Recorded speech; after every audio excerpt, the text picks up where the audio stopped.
গ্রামের নাম ছিল সোনাঝুরি। শান্ত ছোট একটা গ্রাম, কিন্তু সেদিন প্রকৃতি যেন রেগে গিয়েছিল। আকাশ কালো, বাতাস হু হু করে বইছে, আর নদীর জল বিপদ সীমা ছুঁয়ে ফেলেছে।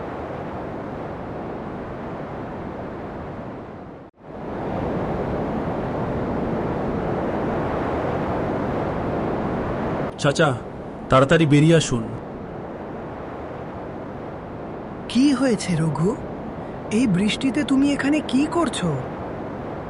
গ্রাম পুরো বন্যায় ডুবে গেছে চাচা, সবাই চলে গেছে।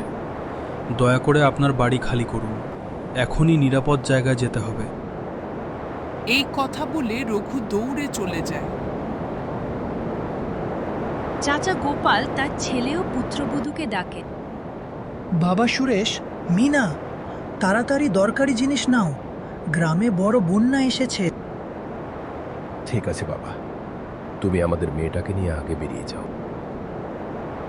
আমরা 2 মিনিটের মধ্যেই আসছি। দেখো, দেরি করো না, সময় খুব কম। গোপাল তার নাতনি পিয়ালিকে নিয়ে বাইরে বেরিয়ে যান। হঠাৎ প্রবল স্রোত, ঘর কেঁপে ওঠে। সুরেশ আর মিনা বেরোতে পারে না, বন্যার স্রোতে তারা ভেসে যায়। গোপাল, হে ঈশ্বর, আমার সব শেষ হয়ে গেল, শুধু আমার নাতনিটাই বাকি। গোপাল পিয়ালিকে নিয়ে এক গাছের নিচে বসে। একজন অচেনা লোক আসে। চাচা, কি হয়েছে? আপনি এত ভেঙে পড়েছেন কেন? আমার ছেলে বউ সব ভেসে গেছে, সকাল থেকে আমরা না খেয়ে আছি। চিন্তা করবেন না, পাশের গ্রামে সরকার একটি আশ্রয় কেন্দ্র করেছে, সেখানে খাবার ও থাকার ব্যবস্থা আছে।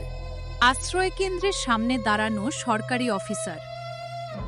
চাচা, ভেতরে যান, আপনাদের সব ব্যবস্থা করা হয়েছে।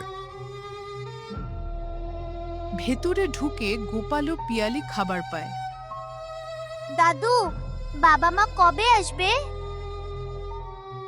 বাছা, ওরা এখন ঈশ্বরের কাছে আছে।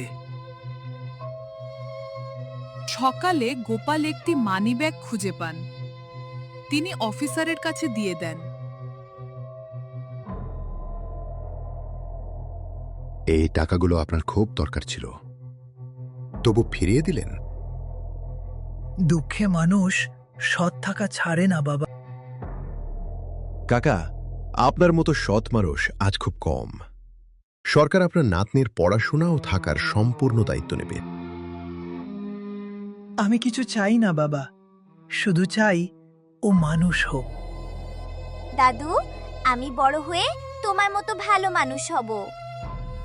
যে মানুষ সততা ছাড়ে না, জীবনের সবচেয়ে অন্ধকার সময়েও তার জন্য আলো জ্বলে ওঠে। সততার ফল কখনো না কখনো পাওয়া যায়।